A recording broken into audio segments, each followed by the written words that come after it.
What's good, everybody? Welcome to the Southern Spotlight Show. I'm your co-host, Mark Burley, and this is your co-host. Golden Farnsworth. Today, guys, we are going to cover Florida versus Tennessee, the Ole Miss Rebels versus LSU Tigers, as we are going to give our predictions at the end of each take. So stay tuned. Now, wait a second. You right there. Yes, you. The one who just tapped on our show. Give us a like and subscribe on the Southern Spotlight Show, as we are going to try to bring much entertainment, comedy, and passion for your team.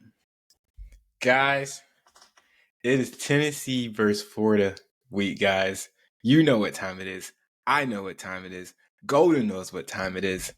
Now, Tennessee fans, we know about the history of Florida and Tennessee over the past 15 years.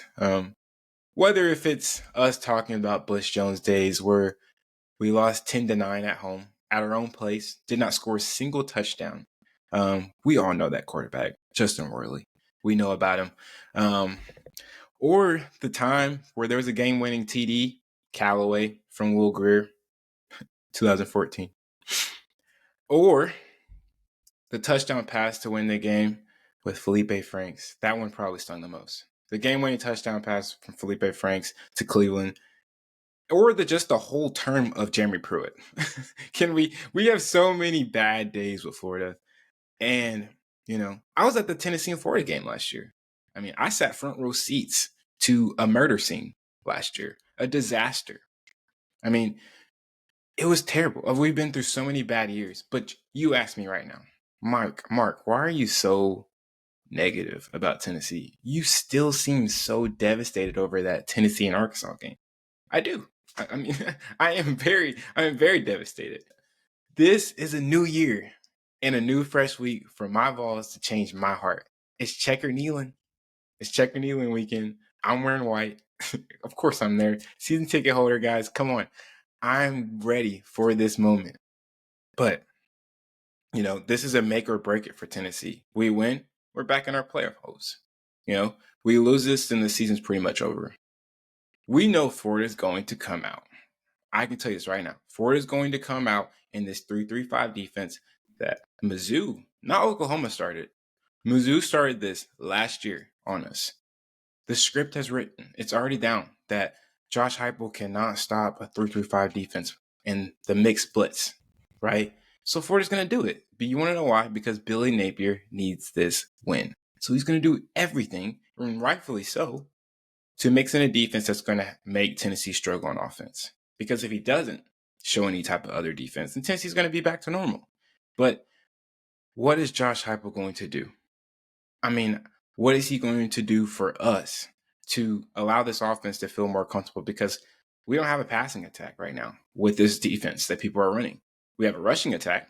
Dylan Sampson rushed for 140 yards, but we scored 14 points because we didn't have a passing attack.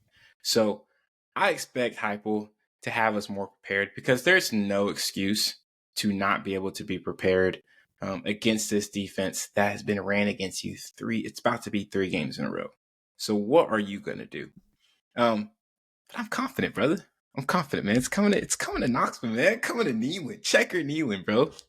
Listen, you can say you know what Florida's going to do, but Florida always has the upper hand. So Tennessee clearly does not know what Florida's always going to do, because we have won 8 out of the last 10. Y'all took it last time in Knoxville, obviously, but it was still a close game, and Anthony Richardson did his best that game. I think that was his best game as a Florida Gator. Outside of Utah. Yeah. But, yeah, I mean, it's just something about Florida versus Tennessee where Florida just turns up. It doesn't matter how bad the team is. It really doesn't, because, like I said, we've won 8 out of the last 10. We are up 32-21 in the all-time series. And it's just something. It does not matter how bad this team is. They just love to play against Tennessee. It's just the pure hatred and just the SEC competitiveness. It is a night game, which is it's a night game, right? Yeah, 7 p.m. Yeah, ESPN. That's the one thing that worries me, is going on the road in the SEC at night. That's one of the hardest things to do, as you could see literally last week. It really doesn't matter how good or bad a team is. If you have to go play on the road in the SEC, it's never going to be fun. So, yeah, we'll see how Florida does. But like I said, we own y'all. It's simple as that. We own y'all all-time series, last 10, regardless of how good or bad the team is. We have beat y'all with some bad teams before. It's very true. And Billy has to win this game, guys. I expect Florida to play well. Don't get me wrong. They got Tennessee winning by 15 points. I totally disagree. We'll give our predictions very, very, very soon. All right. But I got a good question for you, man. Yeah. Over, under. Billy is fired if Florida loses in a close game versus Tennessee. Here's the thing. I don't think Billy's getting fired regardless of how this game comes, or regardless of the results of this game. Like, if we lose, what does it mean? It's a SEC night game on the road against a top 10 team. So under? Yes, he's not going to get fired if we lose this game. All right, I got one more. Over, under. Florida Florida makes it to, let's say, Billy makes it to the Florida versus Georgia game in week 11. If Florida gets blown up by the Vols, is he going to make it to week 11 if Florida gets blown? If Florida gets blown out, do you think he makes it to week 11? Well, Over. I think it depends on how the rest of the games play out. We do have Kentucky in between that. If we beat Kentucky, which we should at home, then yeah, he's still going to be there. If we lose to Kentucky, I think that's really like the breaking point. I think that'd be the breaking point. Georgia, like I said, like some of these, like Tennessee's a top 10 team. If you lose on the road at Tennessee, if you get blown out, I mean, I thought y'all on this. it's well, I don't think it's gonna be a blowout, but yeah, we do own y'all. So if we win that, then Billy's right. Billy's like he's back if we win this game. If we lose, like it's expected. So you can't really fire him based on an expected result. I think honestly you have to stay with him for the rest of the season, to be honest, depending on how the rest of the games play out. If we beat Kentucky, lose to Georgia, lose to Texas, I mean, there's I'm looking at the schedule, man.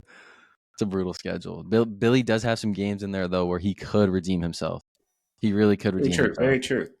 So You got me thinking, right? Because you said you guys own us, and I'm thinking of like an outcome for Florida to win this game. And the biggest outcome that has to happen for Florida is you guys have to have a rushing attack. that's exactly my thought. Because last year we saw ETN. He's gone now, but we He's saw gone. ETN run all over y'all. And well, Montrell Johnson did get a touchdown last year too, and then we beat y'all, or we kept it a close game when we had a rushing quarterback as well. So We let y'all back in that game at home and 2 years ago. We let y'all back in that game. still great We rushing let y'all back attack in from that our game. offense. The stat line for Montrell Johnson Jr., aka Alvin Kamara, the Golden, by the way, guys. This guy is only averaging 282 yards rushing right now. That's what worries me, because if I'm a Florida fan, that would worry me. You guys are going to need more out of him to win a game like this, because passing attack wise, Merch is not going to be able to sit back in the pocket and throw all game. It's just not going to happen. And also, it's a road game, so there's going to be confusion. Look at Tennessee versus Arkansas. Confusion on the offensive line and leading to sacks. Like playing on the road in general, or just SEC games, Big Ten. I'll put Big Ten in there too. It is hard to win on the road. It really is. So they're going to need a rushing attack, and luckily, Tennessee's a little banged up, but I think they get their defensive end back, defensive tackle, my bad, and Bryson Eason. He should be back. But I'm just not seeing anything. I'm just not seeing an offense from Florida to really make a threat to us, okay? Because here's the thing. We're at home. The confusion to Tennessee's offense, by the way, guys, was miscommunication at Arkansas. It was never effort. Well, it was a little bit of effort from the offensive tackles, but it was never anything else of just no skill. We have skill in the offensive lineman, one of the most highest rated offensive linemen in the country. Okay. It was a little bit of effort, and it was a lot of miscommunication. Okay. So, and a lot of it is Heupel just did not prepare his team. If you look at Tennessee versus NC State, they ran a 12 personnel offense, 2 tight ends. Okay. And you got a running back and the quarterback. So with that being said, like we got to have this 12 personnel offense if Florida's going to run this 3-5 defense. That's the only way we're going to be able to dominate on Florida, I think, if they're going to run that. And then it's going to lead to deep balls because Tennessee had a couple deep ball shots to Squirrel White, Brew McCoy in that game, who may not be playing against Florida. So this may be a Dante Thornton game. Don't get me started on Dante Thornton. But we may also see our freshman 5-star wide receiver get some love, Mike Matthews. So we're just hoping for the best for the offensive side. I expect Billy to come on that defense, as I Yeah, said. a So we'll see. trend in this series between these two teams in the last 10 years is these have been really high scoring games, regardless how good or bad the teams are. For the most part, they've been pretty high scoring. There's a couple of years that are outliers, but usually when you see a Besides the Tennessee 10 to Florida game, 9, the 10-9 except game, the 10-9, which Florida won. Justin Worley, Justin Worley, guys, at home, Yeah, 9 other points. than that, really, like these have been high scoring games. So I hate going based on past games and past results, but I think we should see a pretty high scoring game, hopefully. Well, that just gets to us giving our prediction, guys, and I'm going to go ahead and start right now, okay? And I think Tennessee in general should win this game. I think they should win this game, and I'm going to predict them to win, but I'm going to predict them to only win by 3 points, 24-21. I'm not sold on the offense right now. They have a lot to clean up. Now, guys, if I'm at this game and we blow them out, of course I'm celebrating. I'm gonna come back on this show. I'm gonna talk crazy. But right now I'm not a believer. So I need to see something out of Tennessee's offense. Got some banged up receivers who are our most veteran receivers on the team hurt. So I'm gonna expect a Dylan Sampson show as he's been doing all year. 91 carries, 587 yards, 12 TDs. He's going to carry this team. No more of us fans trying to believe that Nico is going to carry our team. He's a freshman. You can have your expectations next year. I've already went on this rant already if you watched the previous show. So no more of this, okay? Let's give him a break. We got to be able to trust in our coach to make adjustments and our offensive linemen and our offense in general to just play as a whole in sync. So I got Tennessee 24-21, making key stops on defense. Just dominating on defense, getting a couple sacks and making it a little bit difficult for Graham Mertz and maybe DJ Lagway. No, Lagway, I don't know if he's gonna play. But here, I'm a Florida fan, but I'm also a Florida realist. Okay, so I'm gonna be real. This Florida team is garbage this year, straight up. We got a good one against UCF, but listen, look at our schedule, man. I mean, it's brutal. This game is brutal. Tennessee's a great team. So yeah, I'm gonna go 34 Tennessee, 21 Florida. Y'all are gonna win by 2 touchdowns. It's pretty simple. It's pretty simple. That's crazy how we both got Florida scoring 21. And the reason why I have Florida scoring 21 points is because of the history of Tennessee and Florida. They just play on a different level when they play us. I don't know why. Like, it just doesn't make sense. Josh Heupel's 1-2 versus Florida right now. So let's even out this record because I'm getting some Butch Jones and Jeremy Pruitt type of vibes. So let's get that out of here. Okay, let's even up the series, and then we'll have a real match next year at Florida. And I guarantee I'll be at that game. I'll make sure I'm at that game. Yeah. In Florida? Oh yeah, I'll go back. I love that. I love that stadium. I didn't like the band. I didn't like the fight songs. I didn't like the crowd. I didn't like any of that. But I will say, the environment was decent. It's a swamp. But nothing's better than Swamp. Neyland, boys. Anyways, It's up there. let's get to our next segment, guys. Our game of the week. Not Ohio State and Oregon, because we stay SEC over here, guys. That was a debate. But if we got to go SEC, we're going to go number 13 LSU versus number 9 Ole Miss at 7:30 Eastern on ABC. Now, Golden, these are two teams that I have not figured out yet. I really have not. We have seen inconsistent performances from both teams. LSU's 4-1. They lost to USC at the beginning of the year. They made a big time win. They made a big time comeback for South Carolina, but it still was a struggle. But Ole Miss did. They took care of business against South Carolina. They took care of business. I believe they won 27-3 versus South Carolina. Yeah, they blew So them out.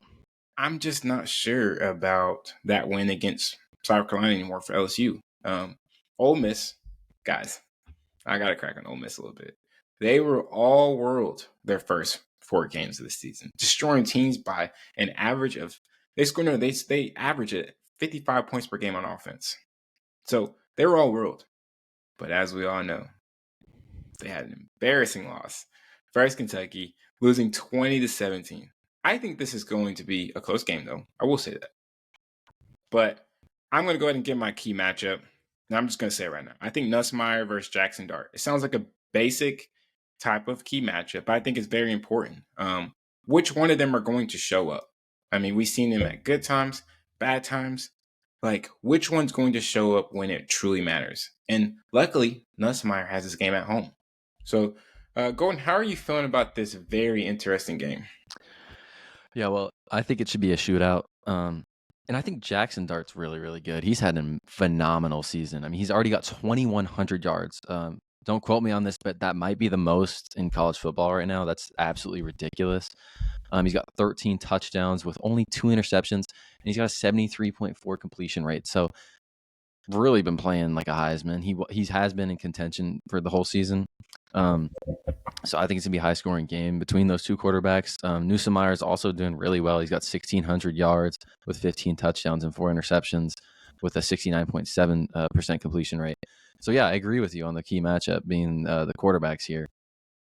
Obviously, they have solid running backs as well. Henry Parrish Jr. with 91 carries, 570 yards, and 9 touchdowns.